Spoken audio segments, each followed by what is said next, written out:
Born an Born an only child to Russian immigrants in blue-collar Polish section of Chicago, Jeff Portnoy's very first days of life could easily have been his last.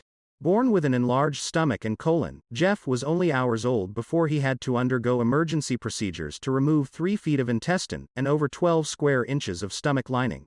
The surgery, performed in a public hospital, was a disaster, and Jeff spent the first 7 months of his life under heavy sedation in an incubator. The ordeal left the infant grossly overweight, and some say at the age of 7 months, addicted to narcotics. Jeff was by all accounts a quiet boy, and his Russian roots in an ironic turn made him the butt of cruel jokes from his Polish classmates. What could be considered Jeff's first appearance on film was when he became the face and body of Carter's underwear, the widest and the tightest. Classmates soon discovered photos of Jeff in a dense fall-winter Sears catalog. It was this first career blunder that Jeff consistently cites as the source of so much of his current troubles.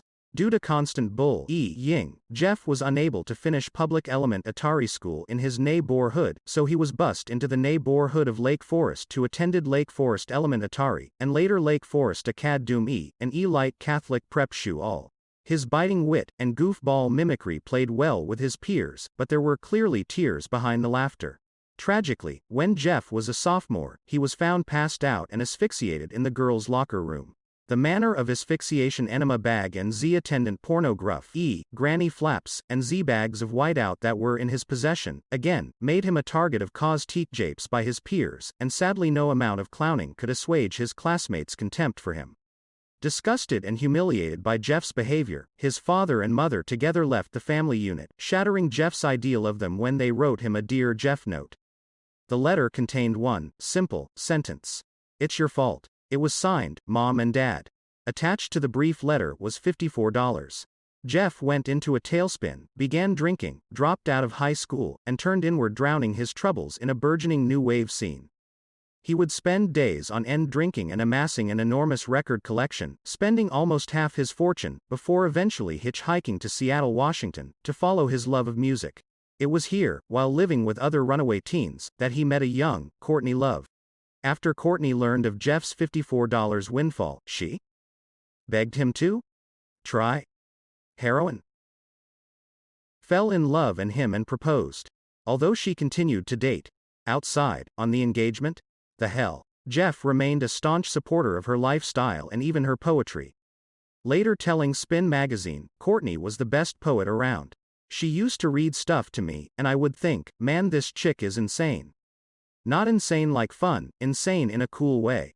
Like Manson. However, it was only a matter of time before the money dried up, and when it did, Courtney reportedly became enraged, demanding Jeff sell his precious record collection to then record store clerk Kurt Cobain. With Cobain now in possession of the records, Courtney left Portnoy, begged Kurt to God damn it, Courtney.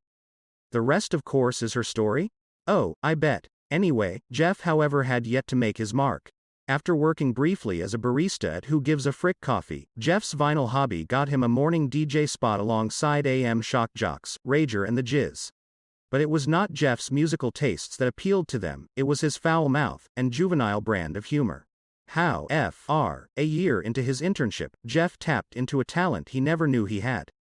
Perhaps as a result of his enlarged stomach and truncated colon, Jeff found out on air that he had the ability to make himself fart on command. It became an audience favorite, and it only took a year for his flatulence to eclipse the hot air of his hosts. Jeff was offered his own show and a contract with Clear Channel. His trademark farts brought him back to the windy city of his youth. Within the year, his show went national, and the following year, he scored a late-night half-hour show on Comedy Central called Cheese and Crackers, about a flatulent college frat boy that liked to party with his nerdy roommate. It was here that he perfected his farts, and after one season, he was asked to do a film for cable's Skinamax channel called Sex Camp, where he played double douche at a camp for nerds that was situated across the lake from a camp for hot tweens and their sex-crazed camp counselors. With no gas shortage in sight, Jeff seemed poised to fart himself up the Hollywood ladder and into movie feet dressed nationwide. A string of films followed: Fart Club, Duty for Dinner, Gross, and the college frat boy favorites, Farty Animal, and its sequel Farternity House. Inexplicably, and despite hateful reviews, virtually every film he starred in would win the weekend's box office grosses. However, with each career high, there seemed to be an opposing personal low. Hard drugs, arrests, prostitutes, and his enduring childhood love of over-the-counter hardware store inhalants almost continually derailed a career that was desperate to release itself from his very own self-made demons. Despite all this, his fame went global when he let rip his biggest fart film to date, The Fatties. Grossing north of $200 million, the film about a fat family, with Portnoy playing all parts, seemed to tap into something uniquely American, and gave European audiences permission to laugh again at the global superpower. Overnight, Jeff became a worldwide sensation, and a lucrative box office draw. Fatties Fart 2 is expected to arrive in Theo-Dress in Zoom May of 2008. Currently, Jeff remains free on ball for his latest arrest for heroin, glue, and crack possession. Filming for Fatties Part 3 has been on hold for several months, due to Jeff's current, skinny physique. Perhaps capitalizing on his newly gaunt frame, he is currently filming the Vietnam War drama, Tropic Thunder in Vietnam. Reached for comment on whether he would be getting his feet wet in dramatic territory, his publicist said, "Jeff can be so much more than just a fat guy that farts. Believe it or not, there is a serious side to him too."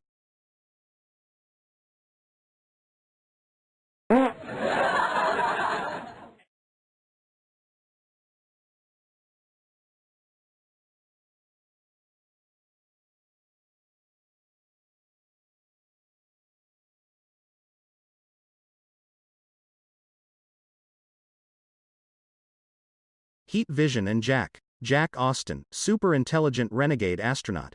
Heat Vision, the motorcycle with the mind of Jack's unemployed roommate.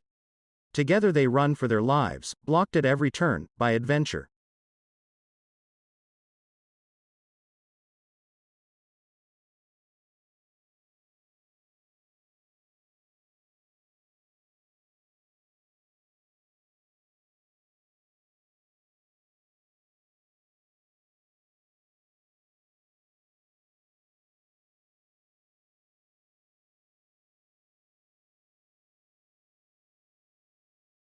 Fart Club. If you've got a beef, there's only one place to settle it.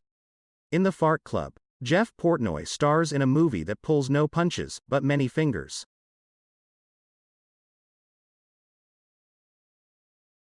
The Fatties. Even with a strong sea breeze, high seas will never smell same. When Papa Fats wins a radio contest, he takes their prize money and sets sail on the chili cookout cruise. Good thing they packed a lot of beans. With no land in sight, fellow passengers soon regret embarking on this smell-faded trip with America's favorite farty animals. Comedy kingpin Jeff Portnoy fills out each and every role in The Fatties. Tropic Thunder. An action comedy about a group of self-absorbed actors who set out to make the biggest war film ever. After ballooning costs, and the out-of-control egos of the pampered cast threaten to shut down the movie, the frustrated director refuses to stop shooting, leading his cast deep into the jungles of Southeast Asia for increased realism, where they inadvertently encounter real bad guys.